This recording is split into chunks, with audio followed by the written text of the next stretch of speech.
Welcome बच्चों to the new lesson. बच्चों आज हम लोग मॉडर्न फिजिक्स स्टार्ट कर रहे हैं। मॉडर्न फिजिक्स का पहला टॉपिक फोटॉन्स पढ़ेंगे। इसी सीक्वेंस में हम लोग फिर फोटो इलेक्ट्रिक इफेक्ट और Bohr's model, radio activity, semiconductors etcetera ये सब भी पढ़ेंगे। तो आज हम लोग स्टार्ट कर रहे हैं एक नई यूनिट को भी, मॉडर्न फिजिक्स, और उसमें एक नए टॉपिक को, पहले टॉपिक को फोटॉन्स। तो इसके हम लोग कुछ प्रॉपर्टीज के बारे में बात करेंगे और फिर इस पर कुछ क्वेश्चंस को भी करेंगे। और बच्चों जैसा हम लोग हमेशा करते हैं कि जो पीडीएफ नोट्स हैं वो आपको टेलीग्राम चैनल पे मिल जाएंगे, प्लस टेलीग्राम चैनल पर जो प्रैक्टिस क्वेश्चंस है, प्रैक्टिस शीट है, वो भी आपको मिल जाएगी, वो पीडीएफ फॉर्म में आपको अवेलेबल हो जाएगी। तो बच्चों बगैर कोई टाइम वेस्ट किए लेट्स स्टार्ट, लेट्स बिगिन। तो फोटॉन्स बच्चों ये है क्या? ये पार्टिकल है लाइट का, या ये कहा जाए एक कदम और पीछे आए हम लोग अगर, तो लाइट के कुछ ऐसे बिहेवियर्स हैं जो कि सिर्फ उसके वेव करेक्टर से, वेव बिहेवियर से रिप्रेजेंट हो सकते हैं। जैसे इंटरफेरेंस, जैसे अगर दो वेव्स आ रही हैं, एक वेव इधर से आ रही है, ऐसे आ रही है, और एक वेव इसी इसी में इस तरफ से आ रही हो, यानी अपोजिट डायरेक्शन में आ रही हो, तो ये मिल करके कंस्ट्रक्टिव इंटरफेरेंस क्रिएट कर देंगे। और अगर हम इसी में एक पल्स को ऐसे ले लें जो कि राइट डायरेक्शन में जा रही है, और एक इधर से ऐसे लेफ्ट से आ रही है, लेफ्ट डायरेक्शन में जा रही है, तो लेफ्ट डायरेक्शन में जा रही है, तो ये डिस्ट्रक्टिव इंटरफेरेंस करेंगे। यानी यही कुछ बिहेवियर जैसा यंग्स डबल स्लिट एक्सपेरिमेंट में देखा जाता है कि ब्राइट फ्रिंज, डार्क फ्रिंज बनता है, तो वो लाइट का वो जो बिहेवियर है, जैसा कि इस स्ट्रिंग में आप देख सकते हो कि ट्रांसवर्स वेव में जो बिहेवियर दिखाई दे रहा है, यही चीज आपको ऑप्टिक्स में दिखाई देती है यंग्स डबल स्लिट एक्सपेरिमेंट में, जहां की bright fringe, dark fringe and so on ये बनते हैं। इसी तरह से जैसे ये इंटरफेरेंस का एग्जांपल लिया छोटा सा हम लोगों ने, इसी तरह से अगर कहा जाए तो डिफ्रैक्शन। डिफ्रैक्शन में क्या होता है कि अगर कोई पल्स, कोई वेव ऐसे आ रही है और ये किसी ओपनिंग पर, जैसे ये कोई स्लिट है, कोई ओपनिंग है, तो ये उसके बाद वेव यहां से ऐसे बेंड कर जाती है। This process is called diffraction. तो ये सारी प्रॉपर्टीज, पोलराइजेशन एटसेट्रा, ये ऐसी है जो कि लाइट के वेव बिहेवियर की तरफ इशारा करती है। और अगर बात करें अब कुछ और एक्सपेरिमेंट्स की, for example photo electric effect, तो वो वेव थ्योरी से एक्सप्लेन नहीं हो पाता। उसको एक्सप्लेन करने के लिए हमें पार्टिकल नेचर की जरूरत पड़ जाती है, यानी फोटोन थ्योरी की जरूरत पड़ जाती है, जिसके बारे में हम लोग बात करने चल रहे हैं। तो अगर इन जिस्ट कहा जाए, निचोड़ में कहा जाए, तो लाइट के डुअल बिहेवियर है। लाइट के कुछ बिहेवियर्स पार्टिकल नेचर से एक्सप्लेन होते हैं, कुछ बिहेवियर्स वेव नेचर से एक्सप्लेन होते हैं। पार्टिकल नेचर का सबसे common example photo electric effect, और वेव नेचर का एक कॉमन एग्जांपल आप कह सकते हो इंटरफेरेंस भी है, पोलराइजेशन भी है, एंड सो ऑन।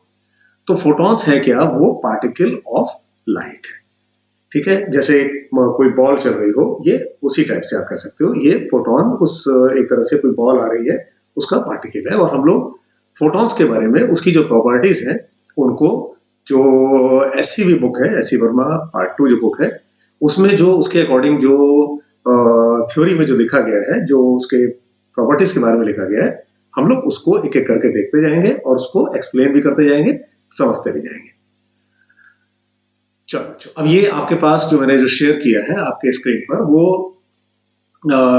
एससीवी जो बुक है पार्ट 2, बहुत ही सीनियर प्रोफेसर, हम सबके गाइड, बहुत सीनियर प्रोफेसर एससी वर्मा साहब, उनका जो उनकी सेकंड बुक है, सेकंड वॉल्यूम बुक है, उससे ये लिया गया है, इसीलिए आपको यहाँ पे ये 42.1 दिख रहा है। चलो बच्चों, क्या है? The particles of light have several properties in common with the material particles and several other properties which are different from material particle. The particles of light are called photon. ये अपने काम का स्टेटमेंट आया, यानी जो light के particles हैं उनको हम नाम देंगे क्या? फोटोन। तो फोटोन जब आप इसके बाद जब भी शब्द आपके सामने आएगा तो आप ये समझोगे फोटोन क्या है? वो लाइट का पार्टिकल है। ठीक, जैसे अगर लाइट आ रही है आपके पास में, तो आप एक सिचुएशन ऐसी इमेजिन कर सकते हो कि बहुत सारे पार्टिकल्स आपकी तरफ आ रहे हैं। हम लोग इसी में आगे पढ़ेंगे कि फोटॉन्स भी प्रेशर एक्सर्ट करते हैं किसी पार्टिकल पर, जब वो उस चीज पर टकराते हैं। आगे हम लोग उसकी बात भी करेंगे, क्वेश्चंस में भी देखेंगे, कंसेप्ट में भी देखेंगे। We'll list some of the important properties of photons. तो पहली प्रॉपर्टी बच्चों क्या है? A photon always travel at a speed of, बच्चों वेलोसिटी ऑफ लाइट को, स्पीड ऑफ लाइट को आप c से रिप्रेजेंट करते हो, तो ये कुछ ज्यादा ही एग्जैक्ट वैल्यू हो गई, इतने से अपने को जरूरत नहीं है, 299792 एंड सो ऑन, अपना काम इतने से चल जाएगा। यानी हम ये कह सकते हैं कि वेलोसिटी ऑफ लाइट जो होती है, जिससे अगर वेव की बात की जाए तो भी जितने स्पीड से चलती है लाइट, वही फोटोन की भी वेलोसिटी होगी वैक्यूम में 3 × 10⁸ मीटर पर सेकेंड। जब मीडियम चेंज होता है तो रिफ्रैक्टिव इंडेक्स के अकॉर्डिंग वो वेलोसिटी चेंज हो जाती है। फिलहाल हम लोग को काम वैक्यूम सही रहेगा, तो इतनी वेलोसिटी होगी। This is true for any frame of reference used to observe the photon, क्योंकि ये माना जाता है कि जो लाइट की वेलोसिटी है उससे ज्यादा वेलोसिटी से कोई पार्टिकल मूव कर ही नहीं सकता, वो कन्वर्ट हो जाएगा एनर्जी में। तो अगर आप कोई भी रेफरेंस फ्रेम से देख रहे हो तो यही वेलोसिटी मिलेगी फोटोन की। तो बच्चों पहली प्रॉपर्टी क्या है कि जो फोटोन है उसकी वेलोसिटी 3 × 10⁸ मीटर पर सेकेंड है वैक्यूम में। नेक्स्ट है, the mass of photon is not defined in the sense of Newtonian mechanics. We shall ignore the concept. We simply state that the rest mass of a photon is 0. बच्चों अपना काम इस sentence से ज्यादा है।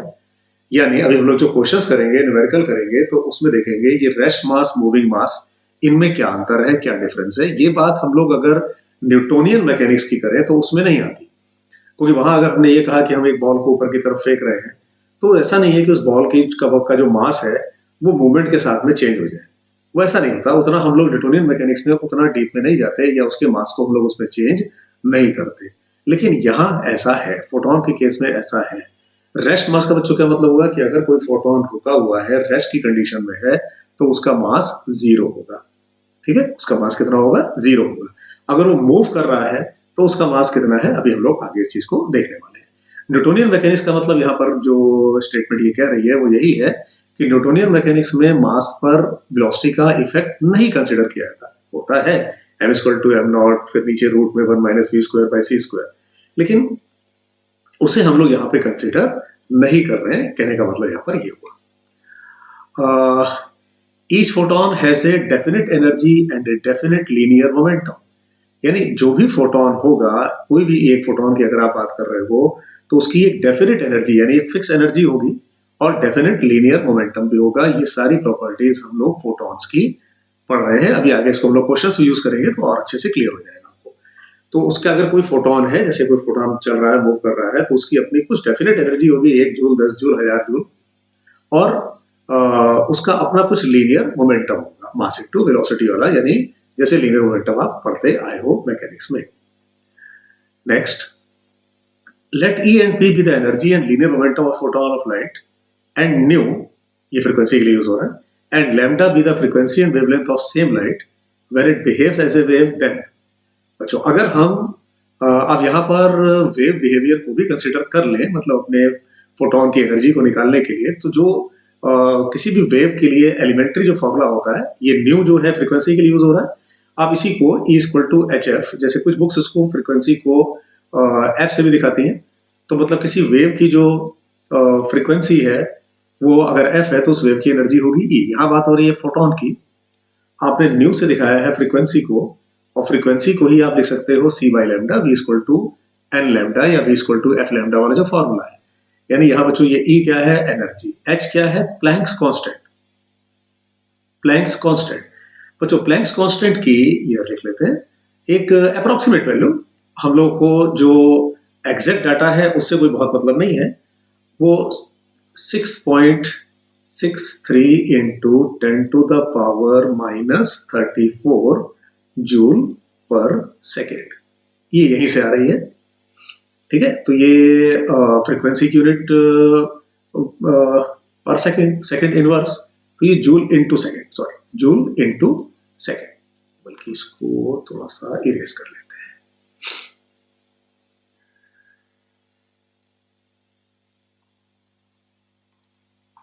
तो ये क्या किया हम लोगों ने बच्चों, ये कहां से निकाला है? ये हम लोगों ने प्लैंक्स कांस्टेंट की वैल्यू को लिखा। ये 6.63 × 10⁻34 ये जूल ई हो गया एनर्जी, और जो फ्रीक्वेंसी है जो उसकी यूनिट क्या होती है?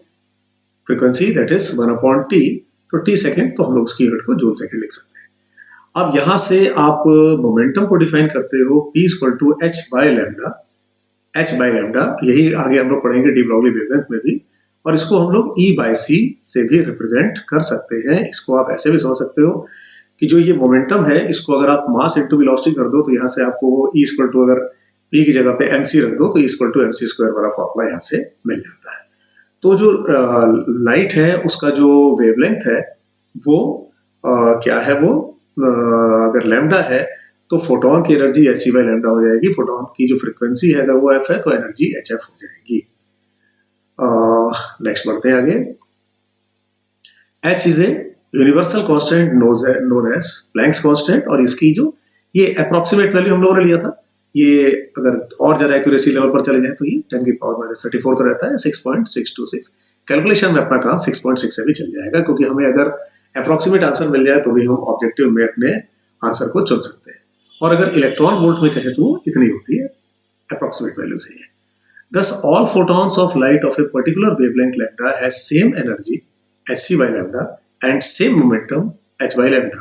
इसका क्या मतलब हुआ कि अगर कोई, मान लो आपने कोई एक लाइट सोर्स लिया हुआ है, सपोज आपने सोडियम का लाइट सोर्स लिया हुआ है, तो उसके जितने भी फोटॉन्स होंगे उन सबकी एनर्जी सेम होगी, और उन फोटॉन्स का जो मोमेंटम है, लीनियर मोमेंटम, वो सबका सेम होगा।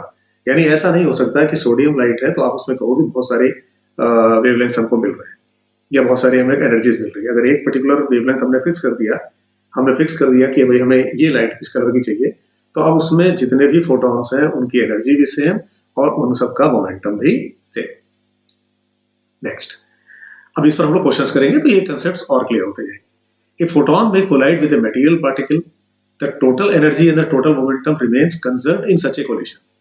यानी बच्चों जैसे हम कोलिजन में कहते हैं कि अगर दो बॉडीज आपस में टकराई तो उनका मोमेंटम कंजर्व रहेगा। काइनेटिक एनर्जी इलास्टिक कोलिजन्स में कंजर्व रहती है, लेकिन अगर इलास्टिक कोलिजन की या पार्शियल की बात करें तो वहां वो कंजर्व नहीं रहती। लेकिन यहाँ अगर हम बात कर रहे हैं तो हम अगर पूरे सिस्टम की बात करें तो फोटोन अगर किसी पार्टिकल पे आके टकराया तो उसका सिस्टम का लीनियर मोमेंटम, इस पर भी हम लोग क्वेश्चन करेंगे भैया, अच्छा क्वेश्चन करेंगे। लीनियर मोमेंटम और जो टोटल एनर्जी कंजर्वेशन लॉ है वो यहाँ भी वैलिड रहेगा। आगे एक इंपॉर्टेंट पॉइंट है, कुछ बुक्स में आप देखोगे तो ये जो द फोटोन करके जो यहाँ से आगे लाइन स्टार्ट हो रही है, कुछ बुक्स उसको अलग एक अगला पॉइंट बना के देती हैं, वो बात एक ही है। तो photon may get absorbed or a new photon may be emitted, thus the number of photons may not be conserved। यानी बच्चों ये जरूरी नहीं है, बड़ा इंपॉर्टेंट पॉइंट है, ये बहुत इंपॉर्टेंट पॉइंट है कि जो फोटॉन्स जैसे टकराए किसी मेटेरियल पार्टिकल पर, तो ये जरूरी नहीं है कि जैसे 10 फोटोन अगर टकराए तो 10 ही फोटोन निकलेंगे। हो सकता है कि 10 फोटोन जाके टकराए और 8 उसमें एब्जॉर्ब हो गए, 2 बाहर आ गए। ये भी संभव है कि 10 फोटोन टकराए और बाहर आ गए 20 photons.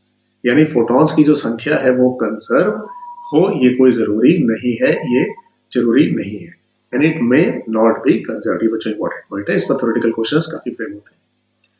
If the intensity of light of a given wavelength is increased, then there is an increase in the number of photons crossing a given area in a given time। The energy of each photon remains the same। ठीक बच्चों, अभी इसको आप लोग समझ लो, फिर आप अपना भी आपके हिसाब से नोट बनाते रहो, और बाकी जितना आप ये करोगे ये आपको टेलीग्राम चैनल पर जो इसके पीडीएफ नोट्स है वो आपको मिल जाएंगे। इंटेंसिटी ऑफ लाइट यानी energy per unit time per unit area. तो अगर आप एक पर्टिकुलर यूनिट एरिया की बात कर रहे हो, तो अगर आपने इंटेंसिटी को बढ़ाया तो इसका मतलब वहां पे फोटॉन्स की संख्या बढ़ी। ठीक है, यानी एक फोटॉन की एनर्जी वही रहेगी, फोटॉन्स की संख्या बढ़ा दी आपने। इंटेंसिटी के बढ़ाने का मतलब बच्चों इसकी जरूरत हमें फोटो इलेक्ट्रिक इफेक्ट में काफी पड़ेगी। तो फोटो इलेक्ट्रिक इफेक्ट में चूंकि इंटेंसिटी से ही रिलेट होता है जो फोटो इलेक्ट्रिक करंट होता है उसकी सैचुरेशन वैल्यू। तो इस बात का मतलब क्या निकला कि अगर आप ये कहते हो कि हमने लाइट की इंटेंसिटी को बढ़ाया, तो इसका मतलब हमने फोटोन की एनर्जी को नहीं बढ़ाया, हमने फोटोन की संख्या को बढ़ाया। यानी अगर हम कहते हैं कि हमारे पास एक सोडियम लाइट है, अब हम उसकी वाटेज को बढ़ा दें, 100 की जगह हम उसको 500 कर दे रहे हैं, तो इसका मतलब हम वहां से जितने फोटॉन्स हमें पर सेकंड मिल रहे हैं हम उसकी संख्या को बढ़ा रहे हैं, लेकिन एक फोटोन की एनर्जी उतनी ही है जितना की पहले थी। तो इंटेंसिटी बढ़ाने का मतलब बच्चों क्या निकलेगा कि हम फोटॉन्स की संख्या को बढ़ा रहे हैं, लेकिन फोटोन की जो एनर्जी है वो सेम रहेगी एंड सो ऑन। ठीक है, तो ये बच्चों कुछ फोटॉन की प्रॉपर्टीज हुई। ठीक है, अब हम लोग इस पर कुछ क्वेश्चंस को देखते हैं बच्चों। जहां भी अगर आपको कहीं डाउट हो तो उसको आप लोग कमेंट बॉक्स में लिख करके पूछना। ये हम लोगों ने फोटॉन्स की बेसिक प्रॉपर्टीज को देख लिया। चलो अब एक काम करते हैं, थोड़ा सा इसको कुछ एलिमेंट्री क्वेश्चंस पे लेके चलते हैं। जैसे मान लो क्वेश्चन लेते हैं कि अपने पास कोई फोटोन है जिसका वेवलेंथ है सपोज 200 नैनोमीटर। 200 नैनोमीटर। क्वेश्चन क्या है? क्वेश्चन क्या है? A photon is of lambda equal to 200 nanometre. Find linear momentum. Find linear momentum. कर लेंगे बच्चों हम लोग, बहुत इजी क्वेश्चन है ना। किस फॉर्मूले से करेंगे? इससे करेंगे, P equal to H by lambda से करेंगे। तो हमें क्या चाहिए? हमें P चाहिए। P is equal to H by lambda. सिर्फ अब इसके बाद इसमें बच्चों कैलकुलेशन बच जाती है। कैलकुलेशन की आसानी के लिए हम लोग h को लेके चलेंगे 6.6 into 10 to the power minus 34, lambda 200 nanometre, that is 10 to the power minus 9। अब इसको बच्चों अगर आप एडजस्ट कर लो तो ऊपर अगर ले जाओ इसको तो क्या किया जा सकता है भाई? 3.3 काट दो इसको, और इस 0 को यहाँ एडजस्ट करो तो ये -7 बन गया। ऊपर ले जाओ तो -34 plus 7 that is 10 to the power कितना? -27। एक बार मिला लिया जाए, ये -7 हुआ, ऊपर ले गए +7, तो yes 3.3 into 10 power -27 kilogram metre per second. ठीक है, तो ये जो आपने किया क्या? आपने एक एलिमेंट्री फॉर्मूले का यूज किया है और कुछ नहीं। P equal to H by lambda का आपने यूज किया, और इसमें आपको लैम्डा पता था तो P निकाल लिया आपने, और कुछ भी ऐसा ज्यादा नहीं है। पढ़ते आगे बच्चों। इस पर आपको क्वेश्चंस मिल जाएंगे, प्रैक्टिस क्वेश्चंस टेलीग्राम चैनल पर हैं, और उसको आप लोग डाउनलोड करके उसको उन क्वेश्चंस को जरूर करो। और इस सीरीज में हम लोग पूरी मॉडर्न फिजिक्स को भी कवर करेंगे, और इधर हम लोग कुछ और टॉपिक्स भी पढ़ रहे हैं। जैसे हम लोग रोटेशन मोशन भी पढ़ रहे हैं, हम लोग 2 डायमेंशनल मोशन भी पढ़ रहे हैं, तो उसको भी आप लोग साथ साथ में करते चलो। चलो बच्चों, तो अगला क्वेश्चन लेते हैं कि अपने पास अगर एक फोटोन है, चलो अब उसको ले लेते हैं 300 नैनोमीटर। ठीक है, a photon of lambda equal to 300 nanometre. Find linear momentum. बिल्कुल पिछले मेथड से निकल आएगा। और क्या निकाल लो आप? उसका मास एंड एनर्जी, उसका मूविंग मास, एनर्जी और उसका मोमेंटम। क्वेश्चन क्या है? A photon of lambda equal to 300 nanometre. Find its moving, obviously it's moving, rest mass 0 हो जाएगा। Find linear momentum, its moving mass and its energy. आगे बहुत easy question है। तो लीनियर मोमेंटम तो आप सीधे ही निकाल लोगे, बिल्कुल पिछले मेथड से। 6.6 इंटू 10 टू द पावर, बच्चों वीडियो को पॉज करके आप लोग खुद भी निकालो और फिर अपने आंसर को चेक कर लो, बहुत इजी क्वेश्चन है। 300 इंटू 10 टू द पावर -9। अब आप इसको एडजस्ट कर लो तो क्या आएगा? 2.2 into 10 to the power -27 kilogram metre per second. ये आ गया क्या अपने पास में? Linear momentum. अब आई बात इसके मूविंग मास की। तो मूविंग मास को आप कैसे निकाल लोगे? आप मोमेंटम को वेलोसिटी ऑफ लाइट से डिवाइड कर दो। मोमेंटम आपके पास है, momentum that is mass into velocity. तो मोमेंटम आपके पास है that is 2 into 2 10 to the power -27। Velocity of light that is 3 into 10 to the power 8 metre per second. यानी आपने किया क्या? आपने मोमेंटम को वेलोसिटी ऑफ लाइट से, momentum equal to mass into velocity. तो अगर अब इसको हम लोग काट दें और एक अप्रोक्सीमेट वैल्यू की ही बात करें तो ये हो जाएगा 0.7 अप्रोक्सीमेट बोल दें इसको, और इसको उठा के ऊपर ले जाएं तो ये हो जाएगा 10 टू द पावर -35। किलोग्राम।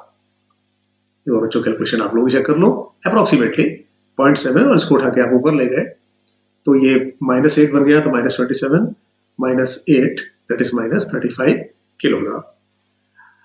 अब बात आती है इसकी एनर्जी की, तो निकाल लोगे आप लोग, बहुत इजी है, hc/λ, यानी उस फोटोन की एनर्जी को आप निकाल लो, तो 6.6 into 10 to the power -34, velocity of light that is 3 into 10 to the power 8 metre per second, और वेवलेंथ आपको दिया गया है 300 nanometre that is 10 to the power -9। तो एडजस्ट कर लेते हैं उसको, यहां से इसको काट दो, ये 100 बना, 10 की पावर -7 बन गया, तो क्या आंसर आ गया भाई अपना 6.6। बच्चों ये 10 की पावर -7 बना, ऊपर ले जाओ तो 8 + 7 यानी 15, तो 10 to the power -19 जूल। बच्चों कैलकुलेशन आप लोग चेक कर लेना, 3 काट लो, इधर से ये 100 आ गया, यस, नीचे 10 की पावर -7, ऊपर ले जाओ 10 की पावर 15 और -34 + 15 यानी दैट इज -19। क्लियर? तो ये हो गई उसकी एनर्जी। चलो अब अगला क्वेश्चन देखते हैं। अब चलो फोटॉन्स की जो संख्या होती है उसको रिलेट करते हैं। सपोज अपने पास कोई ऐसे लाइट सोर्स है, ये अपने पास कोई लाइट सोर्स है जो कि 10 to the power 20 photons per second emit कर रहा है, और इसका जो वेवलेंथ है वो है मान लो 6.6 नैनोमीटर। थोड़ा सा हम लोग कैलकुलेशन को थोड़ा सिंपल लेके चलते हैं, क्योंकि एक बहुत सिंपल कंसेप्ट है, बेसिक कंसेप्ट है, इसमें ज्यादा टफ क्वेश्चंस फ्रेम भी नहीं होते हैं। और बच्चों इसके बाद में आप लोग ये करने के बाद आप लोग टेलीग्राम चैनल से जो इसकी प्रैक्टिस क्वेश्चंस है वो जरूर देख लेना, उस पर डाउनलोड होते हैं, प्लस उसमें कई और इंफॉर्मेटिव मटेरियल आपके लिए वो रेगुलरली अपलोड होते रहते हैं। बच्चों क्वेश्चन क्या है, ये 10 की power 20 photons per second emit कर रहा है, कोई लाइट सोर्स है जो 10 की पावर 20 फोटॉन्स पर सेकंड वो फेंक रहा है, और हर फोटोन का जो वेवलेंथ है वो इतना है, और आपको बताना हो कि बताइए ये जो लाइट सोर्स है इसकी पावर क्या है, यानी ये कितने जूल पर सेकेंड एमिट कर रहा है, या ये कहा जाए कि इसका वॉटेज क्या है। ठीक है बच्चों, एक बार क्वेश्चन को फिर समझो। एक लाइट सोर्स है जो कि 10 की power 20 photons per second emit कर रहा है, और जो फोटोन वो एमिट कर रहा है उसका वेवलेंथ 6.6 नैनोमीटर है। तो बताइए जो पावर है उस लाइट सोर्स की, उस सोर्स की, वो क्या है, यानी कितना वॉटेज है इसका। कैसे निकाल लोगे आप? एक फोटोन की पहले एनर्जी को निकाल लो, एक फोटोन की एनर्जी को निकाल लो पहले 6.6। बट हम लोग इंटेंशनली डाटा थोड़ा सिंपल लेके चल रहे हैं ताकि कैलकुलेशंस में अननेसेसरी हम लोग का टाइम वेस्ट ना हो। तो ये H हो गया, ये C हो गया by lambda that is 6.6 10 to the power -9। तो एक काम करते हैं, 6.6 को लिया इसलिए गया है ताकि ये कैंसिल हो जाए। तो एक फोटोन की एनर्जी कितनी मिल गई भाई हम लोगों को, 3 इंटू, तो इसको ऊपर ले जाओ तो ये कितना हो गया 17 ना, 17। तो 3 into 10 to the power -17 joule, ये एक फोटोन की एनर्जी है। ठीक है ना, कुछ छूट तो नहीं रहा, मिला लो आप लोग। 10 की पावर -9 ऊपर गया तो वो 17 बन गया, तो -34 प्लस 17, यस -17। तो बच्चों जो नेट एनर्जी है उस लाइट सोर्स की, वो इतने फोटॉन्स पर सेकेंड एमिट कर रहा है। तो जो क्वांटम थ्योरी ऑफ लाइट है, यानी फोटोन थ्योरी, 10 की पावर 20 फोटोन पर सेकेंड ये एमिट कर रहा है, 3 इंटू 10 to the power -17। इसका मतलब बच्चों ये क्या मिल गया, 300 वाट। ये इसका लाइट सोर्स हो गया, ये इसका पावर सोर्स हो गया, यानी इतनी एनर्जी वो एमिट कर रहा है। ठीक है, और देखते हैं। चलो अब देखते हैं जरा इसको, जो कोलिजन वाला कंसेप्ट होता है उससे रिलेटेड जो क्वेश्चन फ्रेम होते हैं उसको। चलो अब सपोज एक एटम है जो कितनी वेलोसिटी से मूव कर रहा है नहीं पता, इसका जो मास है वो है 2 into 10 to the power -27 kg। ये एक फोटोन इधर से ऐसे आ रहा था, ये कितने लैम्डा का है, 200 नैनोमीटर। ठीक, मतलब क्वेश्चन सपोज आपके सामने ये है कि एक एटम है जो कि 2 इंटू 10 की पावर -27 किलोग्राम का है, और वो कितनी वेलोसिटी चल रहा है वी वो नहीं पता कितना है। सामने से एक फोटोन आया जिसका लैम्डा है 200 नैनोमीटर, ये दोनों टकराए और टकराने के बाद ये जो एटम है ये रेस्ट की कंडीशन में आ गया, ये रुक गया। ठीक है, क्या निकालना है हम लोगों को, हमें इस v को निकालना है। क्वेश्चन एक बार फिर से समझते हैं। एक एटम चल रहा है, वो इतने मास का है, ये उसकी वेलोसिटी है। वो एक फोटोन से, जो सामने से आ रहा है photon, lambda equal to 200 nanometre का, उससे जाके टकरा जाता है। तो बताइए अगर वो रेस्ट पे आ गया एटम उसके बाद में, तो इस एटम की वेलोसिटी क्या होगी। बच्चों इस तरह के कई क्वेश्चंस, प्रैक्टिस क्वेश्चंस आपके उसमें आपके टेलीग्राम चैनल पर मिल जाएंगे। कंजर्वेशन ऑफ लीनियर मोमेंटम चलाओ, यानी इस एटम का लीनियर मोमेंटम कितना है, ये रहा उसका मास, ये है उसकी वेलोसिटी। अगर फाइनली वो मोमेंटम, अगर नेट मोमेंटम जीरो हो गया, तो इसका मतलब इनिशियल नेट मोमेंटम भी जीरो होना चाहिए। क्यों? क्योंकि अभी हम लोगों ने देखा था कि जो फोटोन जब टकराता है किसी मटेरियल पार्टिकल से, तो वहां पे मोमेंटम कंजर्वेशन लॉ होल्ड करता है। तो इसका मतलब जितना मोमेंटम इसका है उतना ही मोमेंटम इस फोटोन का होना चाहिए, यानी फिर वही काम करो, p equal to h by lambda, यानी 6.6 into 10 to the power -34 by 200 nanometre.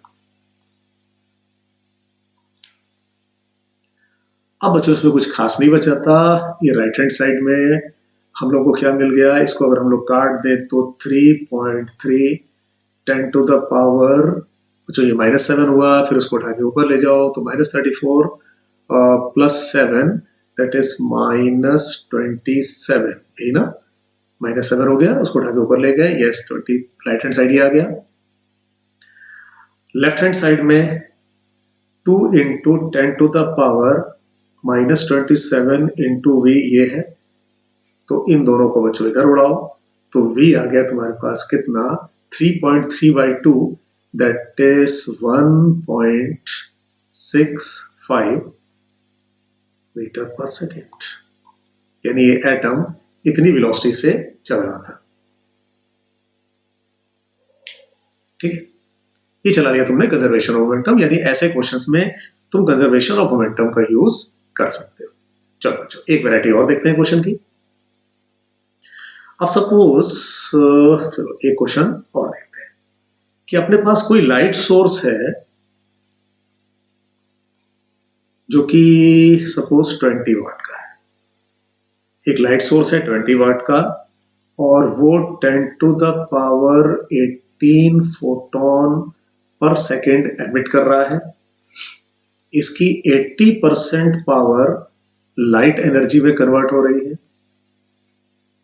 Light energy में कन्वर्ट हो रही है, और हमें निकालना क्या है, लैम्डा। ठीक है, क्वेश्चन को एक बार फिर से समझते हैं। एक लाइट सोर्स है जो कि कितने का है, 20 वाट, वो कितने फोटॉन्स एमिट कर रहा है पर सेकेंड, 10 टू द पावर 18। लेकिन समस्या क्या है कि ये जो लाइट सोर्स है ये सिर्फ 80% ही लाइट एनर्जी दे रहा है। इसका मतलब बाकी जो एनर्जी है वो किसी और फॉर्म में है, वो और हीट के फॉर्म में होगी, या ये कह सकते हैं कि उसका वेवलेंथ डिफरेंट होगा। तो एक लाइट सोर्स है जो 20 वाट की एनर्जी कंज्यूम कर रहा है और वो 10 की पावर 18 फोटॉन पर सेकेंड निकाल रहा है, लेकिन उसका सिर्फ 80% ही लाइट एनर्जी के फॉर्म में है। तो बताओ जो एनर्जी वो दे रहा है उसमें फोटोन की एनर्जी या उसका वेवलेंथ कितना है, एग्जामिनर कुछ भी मांग सकता है। तो पहले बच्चों क्या करोगे तुम, 80% ऑफ 20 वॉट, यही तो सिर्फ लाइट एनर्जी का फॉर्म है। इसका मतलब प्रैक्टिकली ये सिर्फ 20 वाट का 80% यानी ये 16 वॉट की एनर्जी लाइट के फॉर्म में दे रहा है, ये एनर्जी है। अब एक फोटोन की एनर्जी अगर आप निकाल लो तो, और उसको बल्कि एक काम करते हैं, इसको सीधे इक्वेशन पे ले चलते हैं, यानी इसको हटा देते हैं, इस वॉट को हटा देते हैं। तो 16 वॉट ये बराबर करो किसके, 10 टू द पावर 18 फोटोन पर सेकेंड। तो ये तो n हो गया, h that is 6.6 10 to the power minus 34, c that is 3 into 10 to the power 8 by lambda। तो जो यहां से अब आप लैम्डा को निकाल सकते हो, ये नंबर ऑफ फोटॉन्स आपको पता था, hc बाय लैम्डा से आपने एक फोटोन की एनर्जी को निकाल लिया, तो यहां से अब आपको लैम्डा मिल गया। इसको यहां से काट दो, अगर मान लो इसको आप 8 से काट दो इधर, तो ये हो जाएगा कितना 3.3, ठीक है, और 3 से मल्टीप्लाई करो तो ये आ गया 9.9 अपॉन 8 इनटू, अब चलो देखा जाए पावर्स कैसे एडजस्ट हो रही है। तो 10 की पावर 18 प्लस 8 दैट इज 26 और minus 34 that is 10 to the power minus 8। एक बार इसको फिर से चेक कर लेते हैं। ये 2 से काट दिया आपने 8, तो ये आ गया 3.3, 3 to 3.3 that is 9.9 by 8, lambda ऊपर ले गए, और 18 प्लस 8 दैट इज 26 और वो minus 34 that is 10 to power minus 8 metre. ठीक है, तो चलो बच्चों आज की क्लास में इतना ही। नेक्स्ट क्लास में हम लोग सीखेंगे अब जब फोटोन किसी मटेरियल पार्टिकल पे टक्कर मारता है तो कैसे फोर्स निकालते हैं, कैसे प्रेशर निकालते हैं, और अगर हम उसे किसी स्ट्रिंग से कोई शीशा है उस पर जाके फोटोन टक्कर मारे तो कितने एंगल पर वो झुक जाएगा, वो निकालेंगे। अगर हम किसी ऐसे लेंस से लाइट को पास कराएं कि लाइट कुछ एनर्जी, वो लेंस कुछ एनर्जी को एब्जॉर्ब कर ले, कुछ एनर्जी को रिफ्लेक्ट करे, तो उस लेंस पर कितने का प्रेशर ये फोटोन एक्सर्ट करेगा एंड सो ऑन। तो बच्चों stay tuned, all the best, keep studying.